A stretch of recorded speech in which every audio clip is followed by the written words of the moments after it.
സംവിധായകൻ രഞ്ജിത്തിന്റെ വിഷയത്തിൽ നിർണായക നീക്കങ്ങളിലേക്ക് സർക്കാർ കടന്നിരിക്കുകയാണ്. നടന്റെ വീട് വളഞ്ഞിരിക്കുകയാണ് പോലീസ്. ചലച്ചിത്ര അക്കാദമി അധ്യക്ഷൻ രഞ്ജിത്തിനെതിരായ ബംഗാളി നടി ശ്രീലേഖ മിത്രയുടെ വെളിപ്പെടുത്തലിൽ പ്രതിഷേധം കനത്തതോടെ ചാലിപ്പുറത്തെ രഞ്ജിത്തിന്റെ വീടിന് മുൻപിൽ പോലീസ് സുരക്ഷ ഏർപ്പെടുത്തിയിരിക്കുകയാണ്.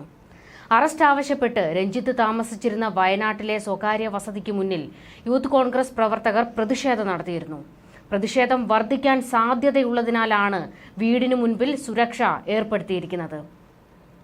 പ്രതിഷേധം ശക്തമായ സാഹചര്യത്തിൽ രഞ്ജിത്ത് ചലച്ചിത്ര അക്കാദമി അധ്യക്ഷ സ്ഥാനം രാജിവെച്ചേക്കുമെന്ന സൂചനകൾ പുറത്തു വന്നു കഴിഞ്ഞിരിക്കുന്നു. അതായത് ഇനി രാജിവെക്കാതെ ഈ പ്രതിഷേധങ്ങൾ കെട്ടടങ്ങുകയില്ല. ഇതുമാത്രമല്ല, മറ്റൊരു നീക്കം കൂടി നടന്നിരിക്കുന്നത് ഔദ്യോഗിക വാഹനത്തിലെ ബോർഡ് ഊരിമാറ്റിയാണ് വയനാട്ടിൽ നിന്നും കോഴിക്കോട്ടെ വസതിയിലേക്ക് രഞ്ജിത്ത് മടങ്ങിയത്. ഇതോടെയാണ് രാജി സംബന്ധിച്ച അഭ്യൂഹങ്ങൾ പ്രചരിച്ചത്. യൂത്ത് കോൺഗ്രസ് വലിയ രീതിയിലുള്ള പ്രതിഷേധവുമായാണ് രംഗത്തിറങ്ങിയിരിക്കുന്നത്.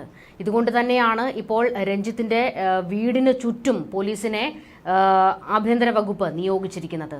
നമുക്കറിയാം, മുൻപ് നടി ആക്രമിക്കപ്പെട്ട കേസിൽ ദിലീപിന്റെ വിവരങ്ങൾ പുറത്തു വന്നതിന് പിന്നാലെയാണ് വലിയ രീതിയിൽ ജനം ഇളകി ദിലീപിന്റെ പുട്ടുകട ഉൾപ്പെടെയുള്ള സ്ഥാപനങ്ങൾ അടിച്ചു തകർത്തത്.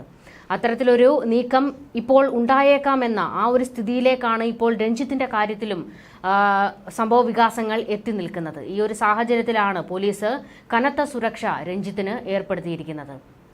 പാലേരി മാണിക്യം സിനിമയുടെ ഷൂട്ടിങ്ങിന് മുന്നോടിയായി തനിക്കുണ്ടായ മോശം അനുഭവം ബംഗാളി നടി ശ്രീലേഖ മിത്ര തുറന്നടിച്ചതോടെ സംവിധായകനും ചലച്ചിത്ര അക്കാദമി ചെയർമാനുമായ രഞ്ജിത്തിനെ സംരക്ഷിക്കാനാകാത്ത വിധം സർക്കാരിന് ഇപ്പോൾ സമ്മർദ്ദമേറിയിരിക്കുകയാണ്.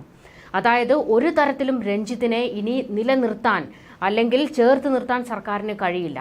കാരണം സ്ത്രീപക്ഷ സർക്കാർ എന്ന് നാഴികയ്ക്ക് 40 വട്ടം പറയുന്നവരാണ് പിണറായി കൂട്ടർ. അതുകൊണ്ട് തന്നെ ആരോപണ വിധേയനായ രഞ്ജിത്തിനെ മാറ്റി നിർത്തുകയല്ലാതെ മറ്റു വഴികളൊന്നും തന്നെ ഇപ്പോൾ സർക്കാരിന് മുന്നിലില്ല. നാനാഭാഗത്തു നിന്നും മുറവിളി ഉയർന്നതോടെ രഞ്ജിത്ത് അക്കാദമി സ്ഥാനം രാജിവെക്കണം എന്ന് CPM-ലെയും സർക്കാരിലെയും പലരും തുറന്നടിച്ചു കഴിഞ്ഞു. ചില മന്ത്രിമാർ രഞ്ജിത്തിനെ സംരക്ഷിക്കുന്ന തരത്തിലാണ് സംസാരിച്ചതെങ്കിലും മുഖ്യമന്ത്രിയുടെ നിലപാട് ഇനി നിർണായകമാണ്. കടുത്ത പ്രതിഷേധങ്ങളുടെ പശ്ചാത്തലത്തിൽ മുഖ്യമന്ത്രി രാജി ആവശ്യപ്പെട്ടേക്കുമെന്ന വിവരങ്ങൾ പുറത്തുവരുന്നുണ്ട്. ഇതുകൂടാതെ ചലച്ചിത്ര അക്കാദമി ചെയർമാൻ സ്ഥാനത്ത് നിന്ന് രഞ്ജിത്തിനെ നീക്കണമെന്ന് CPI നേതാവ് ആനി രാജയും AIYF-ഉം ആവശ്യപ്പെട്ടു കഴിഞ്ഞു. ബംഗാളി നടിയുടെ ആരോപണം കേരളത്തിനാകെ അവമതിപ്പുണ്ടാക്കുന്നതാണെന്ന നിലപാടിലാണ് ആനി രാജ. സംസ്ഥാനത്തിന്റെ അഭിമാനം സംരക്ഷിക്കാൻ സർക്കാർ നടപടിയെടുക്കണമെന്നും ആനി രാജ ആവശ്യപ്പെട്ടിരിക്കുന്നത്. രഞ്ജിത്ത് സ്വയം ഒഴിയുമെന്നാണ് കരുതുന്നതെന്ന് പ്രതിപക്ഷ നേതാവ് VD സതീശൻ പറഞ്ഞിരുന്നു. ചലച്ചിത്ര അക്കാദമിയിലും രഞ്ജിത്തിനെതിരെ എതിർശബ്ദം ഉയർന്നു എന്നുള്ളത് ശ്രദ്ധേയമാണ്. 5 വർഷം പെട്ടിയിലിരുന്ന പ്രമുഖരടക്കമുള്ള വ്യക്തികളുടെ സ്വകാര്യത സംരക്ഷിക്കാനായി പേജുകൾ തന്നെ വെട്ടിക്കളഞ്ഞ് പരസ്യപ്പെടുത്തിയ റിപ്പോർട്ടിന്റെ ആദ്യത്തെ വിക്കറ്റ് തെറിക്കാൻ പോകുന്നത് രഞ്ജിത്തിലൂടെയാകാനുള്ള സാധ്യതകളാണ് മുന്നിൽ വരുന്നത്. പ്രശ്നത്തിന് ഇതിനകം തന്നെ രാഷ്ട്രീയ മാനം കൈവന്നു കഴിഞ്ഞു.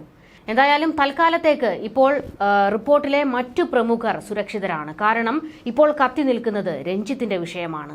രഞ്ജിത്തുമായി ബന്ധപ്പെട്ട വിവാദങ്ങളാണ് കത്തിപ്പടർന്നുകൊണ്ടിരിക്കുന്നത്.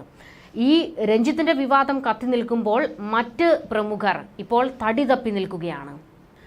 രഞ്ജിത്തിന്റെ കാര്യം കൂടുതൽ സങ്കീർണമാക്കുന്നത് സമീപകാലത്ത് അദ്ദേഹം ഉണ്ടാക്കിയ വിവാദങ്ങളാണ്. സ്ത്രീകളോട് അപമര്യാദയായി പെരുമാറിയെന്ന് അനുഭവസ്ഥ തന്നെ വെളിപ്പെടുത്തിയ ഘട്ടത്തിൽ ഒരു നിമിഷം പോലും അക്കാദമി ചെയർമാൻ സ്ഥാനത്ത് തുടരാൻ രഞ്ജിത്ത് അർഹനല്ല എന്ന് സംവിധായകൻ ഡോക്ടർ ബിജു ഫേസ്ബുക്ക് പോസ്റ്റിൽ പറഞ്ഞിരുന്നു. ചിലർക്ക് അവാർഡ് കൊടുക്കാനും ചില സിനിമകൾക്ക് അവാർഡ് കൊടുക്കാതിരിക്കാനും അക്കാദമി ചെയർമാൻ നേരിട്ട് ജൂറി അംഗങ്ങളെ സ്വാധീനിച്ചു എന്ന പരാതിയും IFFK-യിലെ സിനിമാ തിരഞ്ഞെടുപ്പുമായി ബന്ധപ്പെട്ടുള്ള പരാതികളും ബിജു ചൂണ്ടിക്കാണിച്ചിരുന്നു.